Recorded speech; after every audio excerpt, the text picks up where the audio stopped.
Many years ago, I arranged for my body to be donated for anatomy education. That way, I can keep on teaching A&P long after I'm dead. Welcome to the A&P Professor. A few minutes to focus on teaching human anatomy and physiology with host Kevin Patton.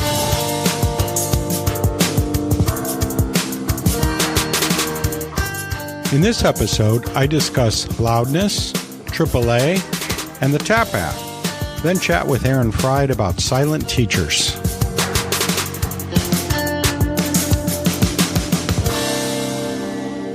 Instead of content updates this time, I want to share a few bits of information about this podcast before we get to the featured segment in this episode, which I think you'll really enjoy and learn from. First, I want to briefly tell you about the relatively loud volume of each episode. It's probably louder than some of those other podcasts you listen to. That's intentional. One of the many things I've had to learn once I started podcasting is that loudness is an important thing. Well, okay, I kind of knew that, especially because I have a moderate hearing impairment and even wear hearing aids to help me. So yeah, in my life, loudness is important. But I've found out it's also important for podcast listeners in general. That's because besides there being some folks like me who struggle to hear conversations and audio presentations, even music, at what most would consider a normal level, there are also folks who use devices that handle amplification differently. So what sounds okay on those nice stereo speakers on your desktop computer may not be so great on that cheap pair of earbuds on your mobile device, or on your car's audio system when you have the fan cranked up and the traffic is cranked up. So audio engineers recommend setting the loudness at a particular, somewhat loud level, because in most cases, it works really well to turn the device volume down if the audio file is loud. But it often does not work well to turn the device volume up if the audio file is already at a low volume. I find this happens a lot.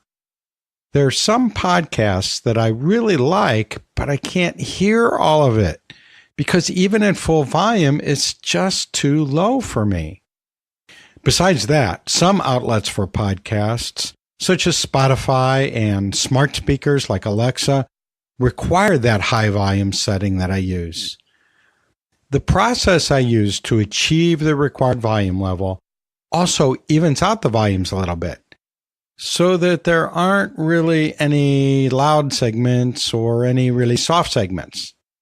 Of course, in real life, some things are louder than others, and this process doesn't take that away. But it does adjust the average volume so that once you get your device volume set, you can leave it there for the whole episode and the episode after that. Y'alls know that I'm still learning how to podcast. So any feedback you can give me about what's working for you and what's not, please let me know, especially regarding sound, because, well, I just can't hear that well, and so I might be missing something. When you hear the term AAA, what do you think of? A lot of folks think of the American Auto Club. But even though I'm a member of that organization, what comes to mind first for me is the other AAA that I belong to, the American Association of Anatomists. I've been a member for many years, and I get a lot of value from my membership. One that pops into my head first is the journal Anatomical Sciences Education, which is focused on both anatomy education and combined A&P education. I'm a regular member, but there are many membership categories. For example, if you're a member of HAPS, Human Anatomy and Physiology Society, you're eligible for a greatly reduced membership fee in AAA. Another perk of AAA membership is access to a lot of awards and grants. I just received word that I received one of these grants to support searchable transcripts of each episode in this podcast. As you may know already, providing transcripts makes it very easy to go back and find a past episode about a particular topic, or that mentioned a particular person or resource or whatever. You can't Google audio files, but you can perform a search on transcripts of audio content. There's even a built-in search bar at the bottom of each web page at theapprofessor.org. So, thank you, AAA. For the first time, I can announce that the searchable transcript available for this episode is supported by the American Association of Anatomists. Check out the many benefits of AAA membership at anatomy.org. I've mentioned the TAPP app before. Remember, TAPP, T-A-P-P, is the acronym for the A&P Professor. The TAPP app is available for Apple iOS, Android, and Kindle Fire OS devices. And it's got a lot of features. For example, there's a car mode that rotates your screen to display a really large playback control that you can use while you're driving or biking or doing something else where you can't really pay attention to the app very safely. And it's got streaming access to play episodes from anywhere. It's always updated with the latest episodes and even has an archived back catalog. It has playback resume, which is helpful when you're interrupted by a phone call or a student drops by or some other distraction. And there's quick access to all the contact methods for the podcast, like calling in or emailing or the web or Twitter, but not carrier pigeon. I tried that. Does not work out too well. Those things poop all over the place. And the app also has playback controls like continuous play, repeat and repeat off, changing the speed from 1 time to 1.5 times to 2 times normal speed if you really want to get through it fast, or you're tired of me talking slow or having a lot of pauses. And there's even a sleep timer on there so that when my podcasts put you to sleep, it's not going to keep on playing even after you've dozed off. But there's also bonus content, and that's kind of what I want to focus on right now. For example, when I released episode 38 featuring media professor and copyright expert Barbara Waxer, on the app, I also released a PDF file with a list of URLs that Barbara had sent me that take you to some really great curated resources of images, videos, and other content that we can use right now in our teaching. There's also example handouts for the first day activities, translations of bone names, and a lot more. They're all supplements to and examples of things we've discussed on past episodes of the podcasts. And you can download any of those files and keep them on your drive or print them out or do whatever you want with them. So if you already have the app but didn't notice the bonus material, go back and have a look. But another great thing about the app relates to a homework assignment I have for you all. Your homework is to think of one other A&P teacher you know of, just one, and tell them about this podcast. Why you listen, what you get out of it. Maybe someone in your department. Or maybe one of the adjuncts you only see for a moment as you're leaving and they're arriving on campus. Somebody teaching A&P at that school across town or in the next town over. Even if it's someone you don't really know, hey, this might be a good icebreaker to start a peer relationship with a new colleague. So what does this homework assignment have to do with the TAPP app? You know of at least one way to listen to a podcast. Otherwise, well, you wouldn't be hearing me right now, right? But even though a lot of folks out there know what a podcast is, sorta, kinda, a lot of people really don't know how to take that first easy step of actually accessing their first podcast, much less hitting the button to subscribe to it. But apps, everybody knows how to download an app, right? So you can just tell your peers to go to their app store, search the A&P Professor, and download the app. That's it. Another, almost as easy option is to get them to use the app right on their phone. I did this just a couple days ago on the phone with my friend Maureen. I had her open the podcast app that's already on her iPhone. All iPhones and iPads already have it automatically installed by Apple. And then search for the A&P Professor and subscribe. It works the same on Android devices, which all now have the Google Podcasts app automatically installed on their devices. Well, except for Kindle Fire.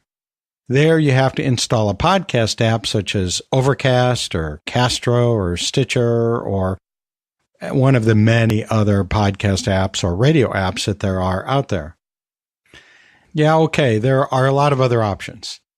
Even getting the podcast by email to listen on your mobile device or desktop computer, or Alexa. But remember, not by carrier pigeon. Just go to the approfessor.org and click on the subscribe entry under podcast in the top menu bar. And don't forget your homework. Just one colleague. Just tell one colleague about this podcast. And before you ask, if you tell 2 colleagues, yes, you'll get extra credit. And as always, thanks for your support. Today's featured segment is a chat with my friend Aaron Fried. I know Aaron from the Human Anatomy and Physiology Society, or HAPS. He's an assistant professor of anatomy and physiology at Mohawk Valley Community College in upstate New York. Besides a lot of experience teaching A&P, instructional design, and teaching methods, Aaron is dedicated to the use of human donor dissection and human and animal tissues for learning and instruction, and is a national speaker on the history of body donation, specializing in the history of body use in Nazi Germany. Well, hi, Aaron. It's really great to talk to you again, and welcome to the podcast. I'm excited to be here. Well, I think we need to just jump right into it. This is going to be a 2-part conversation. So we're going to do the first part in this episode, and then in the next episode, we're going to do the second part. And the 2 parts do hang together, but you'll need to listen to both parts to see how they hang together and where we're going to go with this. You know, at some level, I think we all know that cadavers used in anatomy education are the remains of real people with real lives and real families and friends. But I wonder how much of that really sinks in. I know you've given a lot of thought to that and even speak about it to anatomy educators. What is it you feel that's important to share about using human remains in teaching anatomy? Well, so that's a question I always love to answer. And, you know, the other thing, I always like to catch people in a trap and not tell them beforehand, but I actually don't prefer the use of the word cadaver. We try to work with our students and have them describe them as human donors, and I'll circle around to that in a little bit. I've been lucky enough when I took anatomy as an undergraduate, worked in a program where we had one human donor that we worked with, was as a pro section. And then I've been at Mohawk Valley Community College for the last 9 or 10 years. And we are gifted to have this program at our school where we get every year 4 or 5 donors that we get some of our best students to come back from the year, and they go through a course with us where they do the dissection. And then we have those donors as pro sections to work with our Anatomy 1 and Anatomy 2 students over the course of a year. We have kind of this program where we call those our silent teachers. And that's actually something that originates well before my time here. HAPS member, retired from our campus, Bill Parati, actually brought this into the program when they started this. The idea that these are individuals who donated their body after they died in order for us and for our students, especially we have a lot of students who are going to go on and become, health professionals, nurses, radiology technicians, respiratory therapists, to learn from and to be able to, continue this knowledge that we gain in anatomical sciences as a foundation for health professions. And so we actually go so far as to give our students the first names of our donors to kind of show that there's kind of a dignity and a respect to what we're doing, and that it's important for us to both honor and respect as we learn from their tissues.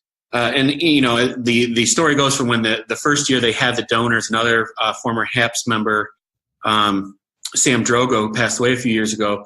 The first year that we had donors in our lab, one of the donors was his father's roommate in palliative care. And then in the fall of last year, actually had a student who was a CNA in a palliative care facility, took care of one of our donors at end of life. I mean, it really hits home that there's a huge human connection when you can look around the room and say to the other students, this is an important gift that, that someone gave us after they were done with their body so that we could use it to learn. Yeah, I kind of had an experience like that myself. And in that I've had family members, including my own father, when they passed away, they left their bodies for medical education. Actually, at the university where I was teaching in the physiology department at the time, so I was never in the lab. But, I thought about them being over there and being used that way. And even though looking back, I feel like, I've always tried to be respectful of the lives of the people who made these donations so that we can use them in teaching and learning. It wasn't until I had family members that I knew were over there in the lab and I knew were being used this way, that idea really deepened in me. And I really can't not think of that when I'm dealing with human tissues. Now, you have the opportunity to use I almost said cadavers. Yeah, it's hard, and we struggle all the time. I mean, we say it, and, as a little bit of background, and I know this is going to be the second part of our talk, but so I do research into Nazi anatomists. And as I was talking to a specialist in the field, Sabine Hildebrandt, who's actually from Germany, she said the reason that she doesn't prefer the use of cadavers is because the way that they would view that in Germany is that cadaver is a term that is like refuse. It's like trash. It's like something you throw away. And so I actually went after that interview and I looked up the etymology of cadaver. And I think, this is always disputed, and I'm not a linguist, but I think you go far enough back, and now we say cadaver is from some translation like from the remains, but I actually think it means something more like from the earth, or something a lot more like that, from the trash kind of connotation. So it's tough, but that's why we try to. And I'm actually shocked this year with our students that because they've never really had the use of that term cadaver so much, they use the word donor almost effortlessly. So it's nice to be able to see that once we kind of put that emphasis on it, it's easier for the next generation to pick that stuff up. I think that's a great approach. And I mean, you're right. It is kind of hard to shed what we're used to. But on the other hand, it really is important how we say things. I mean, that really does imply some thoughts and feelings and attitudes when we do that. So I'm all for it. So I'm going to really focus on using the term human donors. And you have human donors, but we don't have human donors in our school, except I guess we do. I think we still do have one human skeleton and, actual skeletal material. And I think we have some skulls, natural skulls. Most of that has been replaced over the years with plastic reproductions. And even in using those plastic reproductions, it's a replica, and I use models and so on, but those are all based on cadavers. And much of the art we use in our lab charts and our textbooks and anatomy atlases, those are drawn directly from, or at least indirectly from, the remains of real people. Aaron, do you see any issues regarding what we ought to think about as we use these sort of derivative materials? This is one of those things where sometimes I always wonder if I'm searching for ethical issues because I've been studying the Nazis. So I should describe my desk before I answer this question, because as I look straight in front of me, Halloween is like the best holiday for anatomists, because I can go anywhere and look at what would be a great anatomical specimen for me to put on my desk. And so, like, I have a fake skeleton hand on my my index card holder. I have a skull that I picked up. I think I was with my wife at Michael's. And the reason I grabbed this skull is because it is like suture to suture, almost a perfect replica of an actual skull, and it's labeled well. And, you're right. These are things that come from, they're derivative at some point of an actual individual. And so sometimes I'm always wondering, especially when I travel, I try to go a lot to anatomical museums, or you'll run into oddity shops where people are actually selling human tissues. I was actually in Baltimore this summer, and I bought a student box of brain tissue from an oddity shop that, in a way I felt like I was rescuing, because I was at least able to bring back into education so that we could use these slides. But these are human pieces of tissue, real human beings that in that slide box, in that brain slide box, that, I always wonder, did this person intend for that to be the case? I see images of like a skeleton posed in a certain way, a real human skeleton posed in a certain way. And I think of, there's some dubious history to where specimens came from at certain times in our past. With skeletons, you said you have a human skeleton in your lab, and we have as many human tissues in our labs as possible. We have plastinations. But, with skeletons, there was a whole period of time where in India, there was a bone trade where people were being murdered so that they could clean the bones and sell the bones. And it's likely that in collections all across the United States, there are individuals who potentially were part of that kind of unsavory bone trade. With plastinations, for example, we actually just got some new plastinations in our lab, and they're wonderful because it's real human tissue. You can see the real variation. You can see the real contours, the real lines. But it also makes me think of like the Body Worlds and Bodies, the exhibition, and all of those plastination exhibits. And there's lots of anatomical drawings that have been done historically. I think originally a lot of artists who were drawing anatomy, trying to be anatomists, were drawing art to kind of get away with doing anatomy. And so that's led to this kind of, looking at the human body and the form as this beautiful artistic representation. So you go to this plastination exhibit and you're looking at real human bodies, but we see it as this breathtaking artwork. And we don't think about, well, hey, where did those bodies come from? Is this an actual individual who consented that this is what their tissue should live on for? Does creating an artistic representation kind of degrade the humanity of the subject? And, so I'm kind of constantly thinking of that. And I, over the summer, I always think it's funny to tell people that for fun reading, I read about anatomy, but I read a biography of Gray's Anatomy, which is a historical anatomical atlas. It was interesting for a couple different reasons. One, it was common at the time so the Gray's Anatomy, the anatomist, is the story of the two Henrys that were involved in creating the first Gray's Anatomy. Henry Gray, who we actually don't know much about because he didn't keep a diary, and Henry Van Dyke, who was the artist who kept detailed diaries. And that's really what the story told. But the author, Bill Hayes, actually went to University of San Francisco Medical School and took several dissection courses. And one of the things that's interesting is to think about someone who's not necessarily an anatomist going through this experience, and one, seeing the amount of information he learned from actually doing dissections, which is one importance, but two, the reverie that you get from working with a human, realizing it's a human.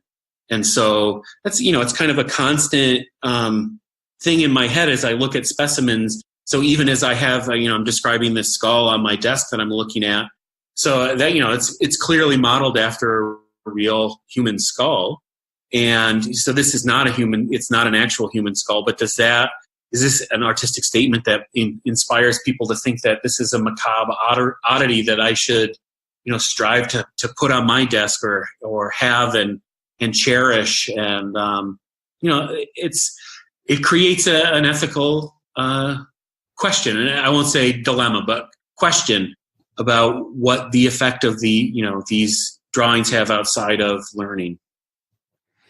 Yeah, that's a really good point about, this dilemma that we have. And I feel that because, in a way, there are these cultural things that we do, not just with Halloween, but there's, the Day of the Dead and various other ways that we use representations of, human remains that, we can't dismiss that, these cultural traditions and so on. But on the other hand, I think when we put on the hat of an anatomy teacher and the hat of an anatomist, then maybe, we have some extra responsibility to think harder about that, and especially in the way that we relate that. So I know that in my own courses that the rule in my lab and in my class, and that was, we don't put silly hats on the skulls and take selfies with them and so on, because that's not respectful. We need to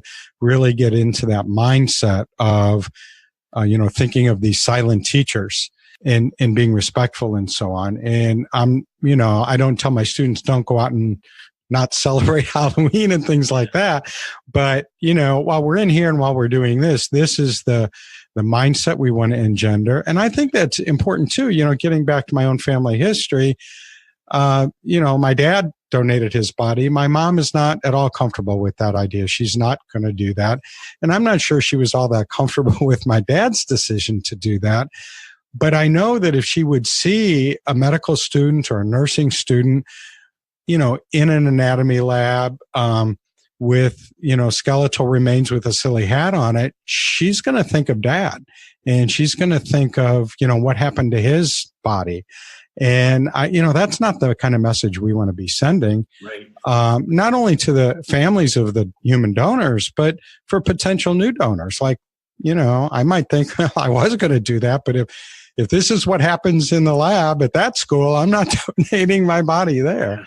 Absolutely. So, and I think you brought up cultural differences. And I think one thing that's interesting is, you look at you mentioned Dia de Muertos, and that's like an interesting cultural, it's like a celebration. It's a connection that the people of Spanish heritage have with their relatives and ancestors. And in the US, I think one of the things that makes some of the stuff that we do with bodies so odd is that when people die, we kind of immediately, we take the body away and it disappears, and it doesn't come back until sometimes it never comes back if people aren't viewed before cremation, for example, or it doesn't come back until it's been prepared at a funeral home. And it's, so death is like this weird thing. And I find that a lot of times people will look at what I do as an anatomist who does dissection of humans as this kind of weird thing. And it, really isn't. I mean, as people kind of culturally view it differently, is kind of some weird thing to them. So the more we can make it a real normal thing when we talk to people, but also kind of a serious thing, hold ourselves to like higher levels of ethics, higher standards when we do that type of stuff. Sure. Well, the lab at your school, I've never actually been on your campus to see it, but I've seen pictures and I think even some videos when it was first built. I think Bill Perotti was sharing some of those at HAPS, and I've seen presentations that you've done where you've shown us, some parts of the lab. And there's kind of, I mean, you folks have been very conscious about this whole idea of respect for the human donors and even the design of the lab, in that you're kind of entering a sacred space, and even have some signage and so on that sort of prepares the student, before their first visit, on sort of the kind of thought processes and, conscious framework, ought to be developed before they go in. We're a pretty small community college, and we're in a pretty small city in upstate New York. And so it's no surprise that we have a donor lab on campus. Everyone knows about it.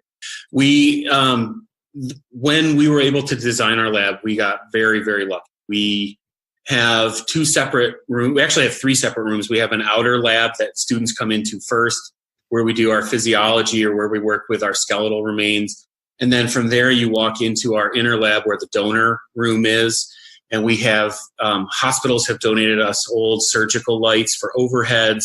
We have a walk-in cooler for storage. And then we actually have a third kind of prep room behind that we can store chemicals and store materials in. But when students walk in from the hall, the first thing they're greeted by is a silent teacher's memorial plaque that was actually donated by one of our students a couple of years ago, that we're lucky enough to have the names of all of our donors that we've ever had here. So that's kind of the first step that students have. And then as you walk from our outer lab into the actual donor room, where we work with the donors, we have a couple of important signs. We have kind of a silent teacher's message, and from the dead we teach the living. And that's kind of that respect step as we go into that space where, and this is another idea. I know I already mentioned Sabine Hildebrandt. She liked this idea because in medical school, when they do gross anatomy, a lot of times they refer to the donor as first patient. And she actually thinks that increases the anxiety and stress for a medical student, because patients are real and living, and there are consequences to your decisions. She likes the idea of silent teacher because they're not able to talk to you, but what you do is you learn from the actual anatomical dissection. You learn from doing, a patient will come in and we have their death certificate, and it says, because of the way that a donor is prepared after they die, for the preservation, person has to die in usually palliative care or in a hospital attended death. The body has to be processed within a short period of time. So a lot of times there can't be an autopsy. So a lot of times death certificate says person died of cardiac arrest, or person died of respiratory arrest. And essentially that's the way everyone dies, is their heart stops or they stop breathing. But sometimes we'll have some indication of, they had these symptoms or they had this condition they were being treated for. But essentially what we get to do is go through and say, well, what can we see? What do we notice about this individual? What can this individual tell us? And I think that's an important idea in terms of, so, part of it is respect. We respect them as a teacher, but part of it is they don't have a voice anymore. So the best we can do is we can learn from what their anatomy shows us. And again, I think we're gifted to we don't use the anatomical models, which I don't think are bad, but they're almost perfect representations. They can be corrected. They can be fixed. They're color coded. And then when we go to our donors, you go in and you look, and the stomach isn't blue and the liver isn't brown, and I guess brown, that's a bad choice because the liver is kind of closer to brown. But you get the idea that there's not exactly this perfect representation, and we have to kind of know, well, where are we looking? What type of thing should we be looking for? Oh, this is very different than what we were expecting. What might that mean? So those are the types of things that we try to pick up on. There's a surgical scar here. Where does that lead to? So there's all of this teaching that those individuals are doing from us year to year that we are able to pass on to the students, which is, I think, way more beneficial than this, just focusing on, we try to get our students, they're like, this doesn't look anything like the book. Yeah, of course it doesn't look like the book, because the book is perfect. So, it's like this great teaching tool. And so, we're wonderful to have that opportunity. I agree with you. And I think it was the last time I heard you speak on this topic, I caught myself afterward a few times as I'm doing my my exercise routines and so on, I'm thinking to myself, I have a body donor card in my pocket. I've made arrangements to donate my body to medical education. So, after hearing you talk about this, I've caught myself thinking while I'm exercising, like, I have to build up those muscles because, muscles are hard to figure out in a cadaver that's not very, where the muscles are not very well developed. So I want to build them up because I want to be a good teacher. And, I sometimes think about my own body like, well, what are these students going to be seeing when I pass away? I need to take care of myself. Yeah, take care of yourself. Yeah. I went and visited Mark Nielsen out in Utah last year, and they have a wonderful donation program out there. But it was probably one of the younger donors I'd ever seen. And I think he was like a 56-year-old male. But when he passed away, his muscles were just in incredible shape. And so I was looking at this gentleman and I'm thinking to myself, wow, I've seen pictures, but is this really what this is supposed to look like? I mean, you get used to looking at a lot of, elderly people who a lot of times have been bedridden for a period of time and the muscles are difficult. So yeah, it's interesting to see how things vary from person to person. Well, I could talk about this kind of stuff all day, but we have limited time, and that's it for now. And as I mentioned at the beginning, we're going to have a second part. And Aaron has already mentioned, he's done a lot of work looking into some of the Nazi anatomists and some of the ethical issues involved with that. And so that's what we're going to explore in the next episode. I hope you can tune in then. Thanks, Aaron. Thank you. By the way, Aaron is available for speaking engagements anywhere, so feel free to contact him using the information in the show notes and at the episode page at theaapprofessor.org. Hey, don't forget, I welcome your comments and questions. Just call 1-833-LION-DEN, that's 1-833-546-6336, or email at podcast@theaapprofessor.org.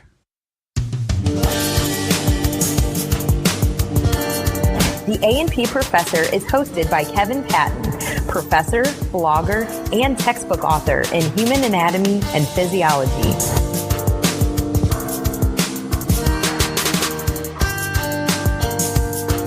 This episode may be taken with food to lessen the chance of stomach upset.